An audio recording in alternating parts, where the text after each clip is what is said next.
Bonjour à tous, je m'appelle Anastasia Lukenik, je suis la présidente de Instro, puis on fait encore un podcast ce matin en compagnie de Richard Morissette de Flair Inspection. Donc, Richard, bon matin. Bon matin, allô Anastasia. Je suis contente parce que là, ça fait quand même quelques podcasts qu'on fait ensemble pour informer les gens sur une bonne inspection, le déroulement, tout ça. Puis aujourd'hui, justement, c'est une des questions qui nous est posée quotidiennement quand on a des appels. C'est comment ça va se dérouler l'inspection? Parce que les gens, que ce soit un nouvel acheteur, un ancien acheteur, veulent savoir c'est quoi l'habitude de l'inspecteur. Donc, moi, je pense qu'on va commencer avec le sujet. Qu'est-ce que tu en penses? Oui, absolument. Très bonne idée. Ben, je trouve ça intéressant parce que la dernière fois, on a parlé, tu sais, la première, on a parlé pourquoi choisir, pourquoi faire inspecter. Après ça, Oui, comment choisir son inspecteur. Maintenant, le exact. déroulement de l'inspection. C'est une bonne suite, une suite logique, hein? Oui, tout à fait. Tout à fait. J'aimerais ça, là, tu sais, quand on commence, les gens vont t'appeler puis ils vont te demander comment ça se déroule. Toi, comment tu fonctionnes dans ton inspection? C'est quoi ta routine? Moi, j'avais envie de te retourner la question ce matin. C'est-tu drôle, hein? J'avais envie que toi, tu répondes en premier. Parce que souvent, c'est moi là, qui dis, mais moi, je dis, je veux que tu sois en lumière, toi aussi. Je veux que tu me parles un peu là aussi. Comment tu fais? Comment ça se déroule? Bien, en fait, règle générale, je vais toujours commencer par l'extérieur du bâtiment. J'aime ça arriver avant mes clients parce que je vais prendre des photos des quatre façades de loin. Je veux vraiment avoir un œil global de mon bâtiment. Donc, s'il faut que je sois en raquette parce que c'est l'hiver, je vais avoir des raquettes, mais Oui. je vais vraiment prendre mes quatre façades, puis je vais toujours tourner dans le sens des aiguilles d'une montre. Fait que normalement, je vais commencer d'une porte, puis je vais faire haut en bas du bâtiment, toujours graduel. Comme ça, tu sais, de l'extérieur, je m'arrange pour voir, OK, on est au fascia, on est aux fenêtres, on est à partie de la fondation. Fait que je fais toujours descendre, j'ai toujours un ordre logique. Fait que comme ça me permet de ne pas oublier des choses. Puis quand je fais mon rapport, c'est plus simple aussi. Ensuite, ben là, je vais monter sa toiture parce que je termine par la toiture. Je commence pas par le toit, là. Fait que de l'extérieur, on fait le tour en haut vers en bas.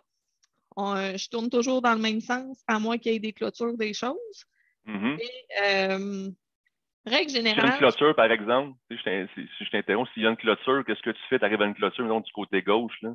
ben, en fait, je vais faire le tour du bâtiment puis je vais reprendre là où j'étais rendue. OK. Je veux pas briser ma routine. C'est la meilleure façon d'oublier des choses, puis c'est la Oui. meilleure façon aussi de perdre mes clients.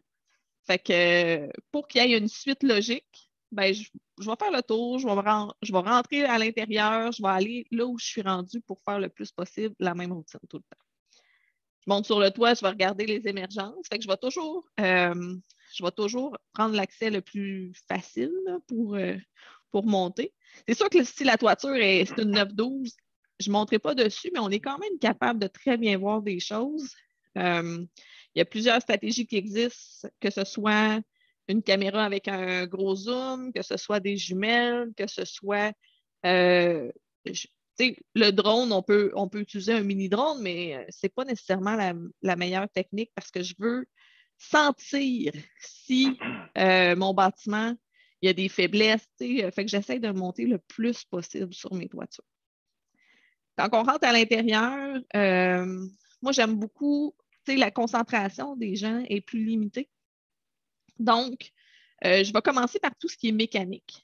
Fait que ma première étape, c'est de descendre au sous-sol et je vais toujours faire de droite vers la gauche. Fait que je rentre dans une pièce, je vais faire toujours droite vers la gauche. Fait que, je regarde mes lumières, ma porte, ma fenêtre, mon chauffage, mais je fais toujours étape par étape. Puis le sous-sol, il y a plus de mécanique. Donc, mes clients, le fait qu'ils sont capables d'avoir un peu plus de concentration parce que c'est beaucoup d'informations, ben, c'est là que je vais parler de la mécanique du bâtiment. Tout ce qui est échangeur d'air, chauffe-eau, panneaux électriques, on les retrouve plus souvent dans le sous-sol qu'autrement. Fait que pour moi, c'est une suite logique. Puis ça permet aussi à mes clients de rester concentrés. sais, quand je suis rendue à une porte de chambre ou une porte à l'étage, elle est importante, mais je pense que l'électricité et la mécanique, moi, j'aime vraiment beaucoup là, les vérifier. Si Puis on a après la ça, chance de voir la structure de plancher aussi dans le c'est ça. sous-sol, c'est une bonne nouvelle aussi. Oui, exact. Puis là, ben, tu sais, dans le fond, je vais faire le rez-de-chaussée, l'étage, puis je vais faire l'entretoit. Je vais terminer par ça. Euh, L'entretoit, c'est tout le temps une place où je trouve des problèmes. Que ce soit un petit, un gros, il y a tout le temps un petit quelque chose. Euh, je termine par là pour la simple et bonne raison que je sors, je suis tout sale. Fait que déjà que j'ai de l'air d'un petit bonhomme Michelin à manger comme ça, là, puis que je suis poussiéreuse, je veux vraiment je veux vraiment pas trop salir autour de moi. Fait que c'est pour ça que je termine par l'entre-toi. Puis Effectivement. toi, Richard, comment tu fonctionnes? C'est pas mal la même routine que toi, je te dirais, Anastasia. Là. Moi aussi, c'est sûr, c'est l'extérieur. Arriver d'avance, ça, j'adore ça. Là. Des fois, j'arrive une demi-heure, 45 minutes d'avance. Je veux être tout seul au début. Je veux avoir, pas la paix, mais je veux vraiment sentir le bâtiment, m'occuper de. Parce que c'est sûr que tu te fais suivre, c'est un peu plus stressant des fois. Tu as des clients, ils vont te suivre, les courtiers, il y a un peu tout le monde qui va te suivre. Fait que si tu peux arriver d'avance, tu as le temps de te mettre le bâtiment dans la tête, des fois, je peux faire un tour, deux tours, trois tours. Je fais un tour tout seul, un tour avec les clients. Puis si jamais on a remarqué un autre truc, ça se peut que je fasse un autre tour, là, des fois. Ben, les Euh, bâtiments nous parlent, hein, puis c'est important. Tu sais, même l'hiver, juste le fait d'arriver à l'avance, qu'on ait tapé notre chemin, va faire la ouais, différence. exact, exact. Fait Mm. que l'extérieur, comme toi aussi, là, toujours commencer avec la porte d'entrée. Disons, par exemple, on commence à droite, on scanne de haut en bas notre bâtiment. Après ça, c'est la toiture, évidemment, si c'est pas dangereux, si c'est pas trop à pic, si c'est pas trop haut. Ben, c'est sûr qu'on se traîne une échelle, mais j'ai pas une échelle de 30 pieds. Là. Oui. Fait que on fait ce qu'on peut, mais ben, c'est ça. Il y a beaucoup d'accidents dans les échelles. Hein. C'est ça Oui. qui est hyper dangereux. Il faut vraiment être prudent dans nos échelles. Les accidents les Mm. plus souvent pour l'inspecteur, je pense que c'est ça. Là, Oui. c'est les échelles, c'est une échelle à chaque jour. Il faut vraiment être prudent. Il faut faire notre job, mais il ne faut pas mettre notre vie en péril quand même. On a des histoires de chute de fin de carrière à cause de ça. Il faut avoir ça dans la tête. Fait que la Puis c'est ça. sécurité, mesdames et messieurs, c'est super important. Moi, je dis toujours à la blague, c'est interdit de se casser les dents en inspection. Fait que Ouais, les gens rient beaucoup, mais ça reste vrai pareil. exact. Puis quand on va sur le toit, ben moi je demande à mes clients ou courtiers qui veulent peut-être suivre de ne pas le faire. Moi, j'accepte Mm. personne dans mon échelle. Là.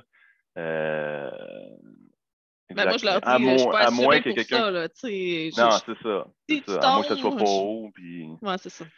Mais non, Mm. c'est ça. Dans l'échelle, là, je leur dis, là, je suis leurs yeux, leurs oreilles, faites-moi confiance, on prend beaucoup de photos, Mm. là, fait que Ouais. ça parle, puis si on a quelque chose à dire, de toute façon, on est là pour ça. Là. On a notre job à faire. Puis ça, ben, moi aussi, je rentre en dedans, je fais le sous-sol.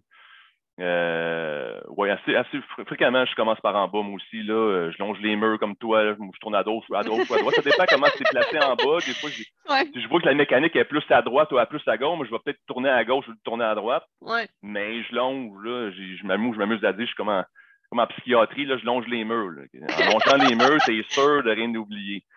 Non, c'est Des vrai, fois, on va te là. faire appeler, Richard, veux-tu venir voir telle affaire? Je vais être rendu là tantôt. Si je commence à me prendre de droite à gauche, c'est là que notre routine, on la perd, puis on veut pas oublier des trucs pendant l'inspection. Là. Non, c'est ça. Puis, tu sais, c'est parce qu'avec notre routine aussi, on va finir mettons, le sous-sol, puis là, tu sais, on repasse comme un film. Bon, j'ai vu telle affaire, puis il y a des inspecteurs qui ont des feuilles de route. Moi, j'en ai pas besoin. Puis là, je regarde mon client, je fais comme, bon, ton entrée d'eau, je l'ai pas vue. Ton regard de nettoyage, je ne l'ai pas vu. Tu sais, des fois, le vendeur est là, le courtier est là. Fait que, tu sais, ça permet aussi d'être à l'affût de ce qui nous manque, d'avoir tout le Oui, temps la même routine. oui. Moi, je les note. Je les note quand même encore, là, même après 3 ans, je les note. Je regarde un nettoyage. Il faut que je vois le panneau. Parce que des fois, dans le feu de l'action, on se fait parler, on explique, on fait poser des questions, on répond. Puis là, tu sors, oh, j'ai-tu vu mes affaires principales, mon regard, mon clapet, il était-tu là, mon panneau, mon réservoir Mm. d'eau chaude, tu sais. Je les marque encore souvent dans ma liste avant de commencer. Ouais. Mon télétal, dans chaque pièce, évidemment, on vérifie le chauffage dans chaque pièce. Je rassure toujours les vendeurs, je dis, ben, j'ouvre le chauffage, mais je le baisse après. Je n'ouvre pas les chauffages partout, puis je m'en occupe pas. Là. Je l'ouvre, je vérifie s'il fonctionne. Si jamais c'est des plaintes électriques, évidemment. Là. Puis on ouvre les sources d'eau, cuisine, évier aux sources d'eau. Puis souvent, après l'inspection, après avoir été dans les salles de bain et les éviers, j'essaie de jeter un œil en bas. Je redescends en bas, voir si j'ai des traces, des tuyaux qui coulent, ou des traces dans le plafond suspendu, ou des cernes qui n'étaient pas là, ou des fois, je peux. Tu sais, ça arrive là, que pour ça qu'on redescend, ou pour d'autres choses qu'on a un flash, hey, oh, il y a ça que je n'ai pas vu, ou on va faire un tour des fois on va aller à un autre endroit, puis des fois, on va découvrir d'autres trucs aussi. Là. Des fois, pas juste à une passe qu'on peut voir, on peut tout voir. Des fois, c'est ça arrive souvent là, que je vais faire un deuxième, regard là, sur mes composantes. Là, juste pour faire un petit regard rapide. Ça permet de reprendre 2-3 photos. Puis, ouais, c'est ça, exact. Okay. Puis, après l'inspection, quels sont les endroits que là, on était rendu dans notre tour du jour? Moi, en fait, je veux savoir les endroits obligatoires que tu essayes de voir. Parce que moi, j'en ai quelques-uns, puis les gens, ils trouvent ça bien drôle, mais tes endroits clés, là, les endroits que tu veux vraiment voir, qui sont importants. Quand je vois peut-être par exemple, c'est sûr, évidemment, on va parler du vide sanitaire, on va parler de l'entretoit. C'est sûr, c'est deux endroits qu'il faut absolument, si on peut y aller, il faut y aller. Là, parce qu'il n'y a personne qui va là, l'entretoit, qui va aller se balader là. Les propriétaires, ça se peut qu'ils n'ont jamais été là de leur vie, là, à part l'inspecteur qui est allé avant quand ils ont acheté. Fait que, on découvre toujours, comme tu disais, le dernier podcast qu'on a fait ensemble, c'est 9 fois sur 10, on découvre des anomalies là, dans l'entretoit. Oui, effectivement. Entreposage, des fois, on regarde des articles dans le sous-sol, là, qui est des panneaux le long des murs. Si, maintenant, la fondation est apparente ou on a juste l'isolant qui est apparent, bon, je vais tasser, je vais longer les murs, je vais tasser le couple de trucs pour voir derrière, je prends des photos, là, on peut voir des fluorescences sur la dalle, des fluorescences sur le mur de fondation. Fait que les articles le long des murs, quand il y a beaucoup d'encombrement, on fait de notre mieux quand même là, pour aller jeter notre œil derrière les chauffe-eau, les appareils de chauffage qui sont installés depuis longtemps là. Il peut y avoir des sources d'infiltration qu'on ne voit pas ou des sources d'humidité ou prendre des photos, des bonnes photos, ça c'est essentiel. Je trouve ça tellement important parce que tu nommes les fluorescences. Moi, là, ramper en dessous d'un escalier, puis tasser du stock, là, je veux voir, j'ai-tu la petite poudre blanche qui est un signe d'humidité puis que le béton a été imbibé d'eau. Fait que, je vais faire tasser des meubles. Au niveau de notre norme de pratique, on ne serait pas supposé, sauf qu'il y a plusieurs jurisprudences qui disent qu'un inspecteur doit déplacer certaines choses. Fait que ça, c'est important. Fait que l'entreposage, mais je veux absolument voir, y a-t-il un coin de béton à quelque part? Je vois-tu de l'efflorescence? Je vois-tu des cernes? Ça va me parler.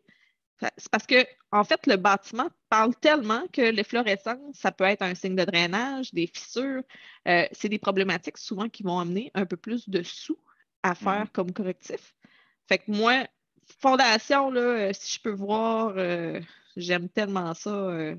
Puis sinon, je rampe en dessous des escaliers. Je vais essayer d'en trouver un bout de fondation. Oui. Comme tu dis, on fait déplacer. Des fois, c'est pour gagner du temps. C'est sûr qu'avant l'inspection, on le demande dans nos courriels de faire déplacer les endroits clés stratégiques. Là, on va voir le panneau, on veut voir le drain de plancher. Fait que le vendeur ou la vendeuse devrait avoir déjà d'avance libéré l'espace. Si ce n'est pas fait, on peut dire, là, moi, j'ai besoin d'aller dans ce coin-là. Je vais continuer mon inspection. Si vous voulez, là, ou aussi inscripteurs ou les gens qui veulent nous aider un petit peu là, pour gagner un peu pour allonger l'inspection à pu finir. Là. On peut faire déplacer certains trucs, faire vider le garde-robe pour aller voir là, justement s'il y a un drain de plancher ou aller voir.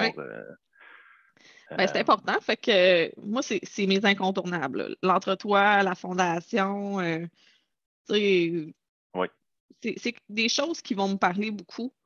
Fait que pour moi, c'est hyper important. Mais des fois, au niveau de l'entretoit, il y a des gens qui disent moi, je n'irai pas dans l'entretoit, je vais écraser l'isolant. Je veux savoir qu'est-ce que tu en penses. Je ne suis pas tout à fait d'accord avec ça. Moi, je t'avoue que j'y vais, même si j'écrase l'entretoit. Il y a des isolants dans tous les entretoits. C'est sûr qu'il y a des isolants, peu importe que ce soit en natte ou en giclé, pas giclé, mais en cellulose ou peu importe. C'est sûr qu'il faut être un petit peu acrobate. Là. On fait de notre mieux. Puis Moi, j'essaie le plus possible d'être capable de piler sur mes chevrons ou sur mes fermes de toit. J'ai des souliers à cap d'acier. Fait que bon, même si c'est un peu inégal, mais mon soulier l'absorbe bien. Fait que j'essaie de. Puis quand je fais fait le tour, ben, je fais le chemin inverse, puis je place. Je replace mon isolant le plus que je peux là, pour justement le remettre ça comme si c'était à l'origine, mais il faut y aller. Je pense pas qu'il y ait des jurisprudence de dire que les inspecteurs ont été blanchis parce que bon, l'inspecteur décide de pas aller dans l'entrepôt parce qu'il ne voulait pas déplacer l'isolant. Non, effectivement. Ça, je pense que c'est pas bon, là. C'est pas une limitation. Puis moi, je vais regarder beaucoup. Mais là, tout a été ramassé, tout a été en cellulose. La cellulose se compacte. De un, après ça, tu peux la rebrasser puis elle va reprendre sa forme. Là. Tu ne piles pas partout dans l'entre-toi, mais tu fais à quelques places. Mais il y a combien de fois que j'ai trouvé de la vermiculite cachée dans un coin du bâtiment puis que c'était pas déclaré sur la déclaration du vendeur? Y a-tu déjà eu de la vermiculite? Non. Pourtant, en dessous de ma cellulose, j'en ai. Fait que, je vais aller chercher des endroits stratégiques. La jonction des murs extérieurs, est-ce que j'ai de la condensation? Est-ce que j'ai des cernes, des ponts thermiques qui peuvent entraîner de la moisissure, qui peuvent avoir des impacts au niveau de mon bâtiment? Je ne le verrai pas à partir de la trappe. Là. C'est ça. Même si j'écrase pour 50$ d'isolant, ben la moisissure puis les ponts thermiques, la pourriture, parce que ça arrive, je ne le verrai pas. C'est la même chose pour mon pare-vapeur. Autour de la trappe, c'est bien beau, mais si je ne la lève pas, mon isolant, puis que je ne vais pas fouiner autour de l'extracteur d'humidité de la salle de bain ou autour d'un conduit d'échangeur d'air ou autour des fils électriques, je ne verrai pas si mon pare-vapeur est étanche ou pas. Fait que j'ai vraiment de la misère à dire je vais me limiter à l'entre-toi, je ne rentre pas là. Vous voyez un petit peu mon sarcasme? Non, c'est la logique, là, exact. Fait que, pour moi, c'est hyper important. Puis c'est là aussi que le client doit comprendre qu'il y a des travaux souvent qui peuvent être onéreux. Si le toit est en surchauffe, puis on a des fermes de toit parallèles, mais tu n'es pas capable de voir si l'extracteur d'humidité qui sort dans ton soffit, il y a de la moisissure autour, mais qui est à 10 pieds de ta trappe parce que tu es loin. On n'a pas des yeux longue vue, là, puis on n'est pas capable, il fait noir, c'est pas la place la plus éclairée du monde. Fait que, si on ne se déplace pas, même si on écrase un petit peu d'isolant, moi, c'est faire notre job, là. Ouais, c'est ça. C'est juste de faire notre job, là. Exact. C'est ça. Fait que, des gens qui disent ouais, mais ça va salir ma maison. Oui, mais ta maison, tu ne veux pas avoir de problème. L'inspecteur protège tant l'acheteur que le vendeur. Tout ce que je vois va protéger ta transaction.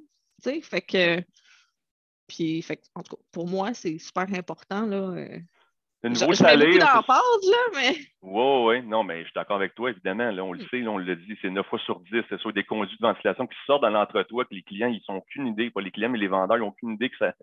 Ouais. Ils vont pas, personne qui va là, personne qui va s'amuser là. Nous autres, on aime ça aller là, c'est notre métier. Ouais. Mais c'est ça. Pour la saleté, moi, je mets un drap à terre. J'ai des pellicules plastiques que la poussière colle dessus. Si jamais je suis dans un walk-in et il y a des vêtements partout, mais j'abrige, je prends le temps d'une petite pellicule main, j'abrige tous les vêtements. J'ai ma balayeuse à batterie. Je sors de là, je ne laisse pas de saleté derrière moi. Là. J'emballe toutes mes affaires dans mon sou blanc, mes souliers tout dans ma couverture. Je choisis un coup de balayeuse à la fin. Il n'y a rien. Là, Puis j'aimerais ajouter que, des fois, on va trouver des problèmes, puis c'est facilement réparable. J'ai fait faire, je pense, une crise cardiaque à des vendeurs, puis je m'excuse, pauvre vendeur, mais j'ai levé un tuyau d'échangeur ou quelque chose, puis je trouvais que je ne comprenais pas pourquoi il était démanché. Mais finalement, c'était le tuyau d'extracteur d'humidité. Puis quand je l'ai levé, l'extracteur d'humidité s'est mis à couler. Fait que on a tout ramassé, tout ça, on a fait assécher, il y avait un petit peu de moisissure, mais c'était rien de grave. Fait qu'on a été capable de corriger quasiment à l'inspection la problématique. Fait qu'on n'est pas juste des on aide les gens à corriger des choses pour que ça soit mieux. Exact. En fait, les clés du déroulement d'une bonne inspection pour toi, c'est quoi pour que ça se passe bien dans une inspection? Qu'est-ce que tu recommandes? Pour que ça se passe bien dans une inspection, je ne suis pas sûr de comprendre ta question. Ben, moi, les clés d'une bonne développer un peu? inspection, c'est, mettons, d'avoir mes documents, ma déclaration du vendeur parce que je vais la vérifier. J'aime ça qu'un vendeur soit présent. Il y a beaucoup Clair. d'inspecteurs qui disent j'aime ça être seul ou avec mon client. Moi, j'aime ça que le vendeur soit là. Oui. Fait que, les bonnes clés, là, pour toi, l'inspection va bien se dérouler. Inspection idéale, mettons. Oui, si tu as, des éléments pour t'entourer. OK, je vais reprendre. C'est sûr que la déclaration du vendeur, si elle est remplie d'avance, j'ai pu la consulter d'avance. Ça, c'est un must. Là, puis l'inspecteur, il aime tout ça, là, pas arriver sur place. Puis, ça m'est arrivé une fois que la déclaration du vendeur n'était pas remplie. C'était un 5 logements à Montréal. Il a fallu que je fasse la déclaration du vendeur avec le vendeur, en direct, avec l'acheteur. Ça, c'est vraiment pas cool. Habituellement, c'est rempli d'avance. Comme ça, on peut poser nos questions. Tu parles de la présence du vendeur, mais on n'a pas à le téléphoner. C'est sûr qu'on garde son numéro de téléphone. Si jamais on a des questions après l'inspection, on pourra le communiquer avec lui. Mais s'il est déjà là, question-réponse est déjà fait. L'acheteur est là, il entend les réponses, on les entend tout de suite. On ne perd pas de temps. Là, fait que s'il est là, tant mieux. L'acheteur, évidemment, il faut qu'il soit là aussi. Qu'on puisse observer, il puisse écouter nos observations. S'il y a des questions, justement, c'est le moment. Là. On est là. Accessibilité, évidemment, là, les pièces sont toutes accessibles. D'avoir un accès à Parler de déplacer l'entretoit, des comme meubles, tu il y a une disais. limite de déplacer des meubles. Ouais. C'est une limitation, on en met une, mais on fait quand même notre effort pour tout voir. Ouais. C'est pas des défaites qu'on se trouve. Il ne faut pas se Non. trouver des défaites. Là. Sinon, l'inspection idéale, c'est pas mal ça que je dirais. Y a-t-il d'autres choses? Moi, je vais te dire, le fait que mon vendeur soit là, ça fait aussi office de ma transparence. Je vois quelque chose de majeur. Il va aussi entendre qu'est-ce que j'ai dit à mon client. Pour moi, la transparence, c'est hyper importante. Fait que le fait d'avoir des accès, d'avoir des dégagements, mais aussi qu'il y ait un certain respect. Je comprends que c'est challengeant et tout ça. Chacun son travail. Le courtier est là, mais son travail, c'est d'être le courtier représentant. L'acheteur et le vendeur, c'est d'écouter un peu ce qui se passe puis de répondre aux questions. Fait que, le fait d'être disponible mentalement pour les gens qui sont présents, c'est pas le temps de faire un argumentaire puis de faire un challenge de tout qui a le plus raison parce que nous, on a des recherches à faire de toute façon de notre côté. Fait que ça, c'est sûr que l'inspection idéale, moi, peu importe la saison, j'aime voir les fondations. Fait que c'est sûr que s'il y a de la neige, ben, je vais me promener autour, je vais regarder à des endroits stratégiques si je ne vois pas des fissures. Puis même avec la neige, là, j'en vois 95% du temps. Fait que pour moi, là, d'avoir accès partout, puis d'avoir les outils nécessaires, puis de me donner le temps nécessaire pour faire mon inspection, c'est les clés du bon déroulement. Effectivement. Des fois, on peut avoir des j'ai un rendez-vous, tu penses-tu avoir fini? Je ne sais pas, mais je vais finir quand je vais finir. Puis si jamais le rendez-vous, ben vous irez à votre rendez-vous. Là. Moi, tant que le vendeur est là pour mon client, moi, je n'ai pas fini, il faut que je prenne le temps de. Les vendeurs, là, moi, à date, j'ai pas de problème. Là, ils répondent à mes questions. Il y en a qui sont hyper disponibles, ils me déplacent, ils veulent m'aider, ils veulent juste aider à la cause. Ils ne sont pas là pour rien cacher, c'est pas ça le but. Puis des fois, on peut revenir à la déclaration du vendeur. Des fois, il y a des renseignements qu'on dit ça n'a pas été répondu.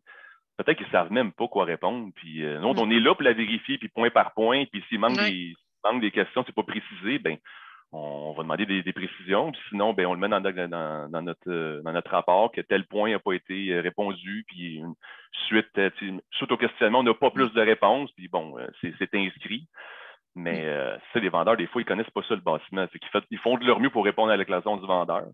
Mais nous autres, en tant qu'inspecteur, inspectrice, on ne va pas se fier juste à ça. Il faut faire notre enquête. Là.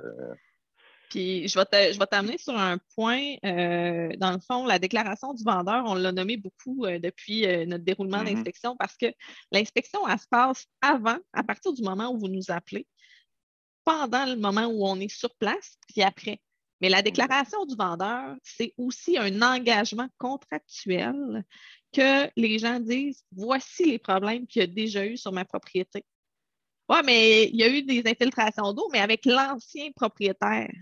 Oui, c'est important quand même que tu le notes parce que ça a déjà été déclaré, c'est quelque chose d'existant, ça a été corrigé, fine.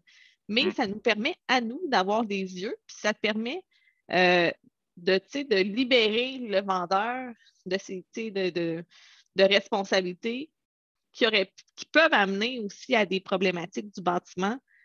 Puis l'acheteur, s'il ne le sait pas, aura pas nécessairement le même œil. Fait que, oui, ça a été corrigé. Oui, ça fait longtemps. Oui, c'est à déclarer. Fait que, historique du bâtiment. En tout cas, moi, j'ai un exemple. Là, la déclaration du vendeur a été mal remplie par un vendeur et il y a eu des mensonges au niveau de la déclaration du vendeur. La cheminée avait été ramonée, finalement condamnée par le ramoneur. Mais pas d'informations sur les ramonages dans la déclaration du vendeur. Cette déclaration-là aurait pu, dans le fond, causer des préjudices parce que en achetant, la cheminée boucanait. Les locataires se sont plaints, tout ça. Ben, ça aurait pu mettre le feu. Là. C'est aussi la vie des gens qui peut être en danger si on un léger déclare pas des détail choses. d'omis, puis ça peut changer une situation. Là. Les Ça questions sont pointues. C'est toutes des questions, ils sont toutes légitimes, ces questions-là. On pourrait en parler, là, les réservoirs de mazout, ou c'est une ligne, oui, c'est une question, oui, non. Des fois, c'est pas répondu, puis ça a tellement d'incidence. Là. Oui. Y a-t-il déjà eu un réservoir souterrain enfoui, tout ça? L'année de la maison, vous nous dites, ben, c'est arrivé. Fait que, non, c'est un document hyper important. Fait que les acheteurs, il faut vraiment que vous preniez connaissance de ce document-là. Puis si vous avez des questions, il faut le revoir. C'est super important. Avant l'inspection, qu'est-ce que tu vérifies, toi? Ben, je vérifie premièrement la propriété. Si j'ai des photos, tant mieux. Si j'ai la fiche descriptive, je peux aller voir au moins, ben, la fiche descriptive va me donner beaucoup d'informations justement sur le type de chauffage, l'année du bâtiment, où est-ce qu'il est situé. On prend l'exemple de Saint-Amable, dans mon coin un peu plus, la Rive-Sud. Je pense que le pieutage est exigé depuis au moins 15 ans, même s'il y a une subvention de la ville de Saint-Amable pour faire pieuter les bâtiments existants. Ben, par exemple, là, c'est un exemple facile pour moi, là, pour te répondre. Ben, ce serait un exemple que je prendrais. Mettons, j'aurais un bâtiment à inspecter à Saint-Amable, je m'assurerais qu'il a déjà été pieuté, puis avoir le document de plan de pieutage complet du bâtiment. Ça, c'est un. Ça se passe avant l'inspection. On n'est même pas rendu sur place. Puis j'ai déjà une petite enquête à faire, une précision d'aller demander à la ville ou au vendeur de me donner ce certificat-là. L'analyse de l'enquête est déjà commencée. Là, en mode inspection déjà. Quand le mandat est donné, ben là, on sait qu'on a quel type de bâtiment à inspecter, puis on est déjà la tête à ce bâtiment-là. Effectivement. Puis juste le fait de regarder la fiche sur Internet, moi, je vais regarder le bâtiment. OK, parfait, bâtiment des années 50, possibilité d'amiante. J'ai des fenêtres coulissantes en bois. J'ai déjà une tête de l'état du bâtiment. Est-ce qu'il y a eu des rénovations? Est-ce qu'il y a eu des modifications avec le temps? À partir du moment où je regarde la fiche descriptive du bâtiment puis que j'ai des photos, je suis capable de me faire déjà une tête sur où je m'en vais, comment je m'en vais, c'est quoi les problèmes les plus connus dans ces âges de bâtiments-là. Ça a beaucoup d'importance pour l'inspecteur, que ce soit l'année de construction. OK, c'est une quelle année? Dans les années 70, il n'y avait pas de pare-vapeur en arrière du gypse. C'est quelque chose que je vais vérifier. Est-ce que je vois le pare-vapeur? Ah, dans les années 70, le drain de fondation était souvent en grès, en argile. OK. Est-ce qu'il a été remplacé? Non, il a probablement atteint sa durée de vie utile.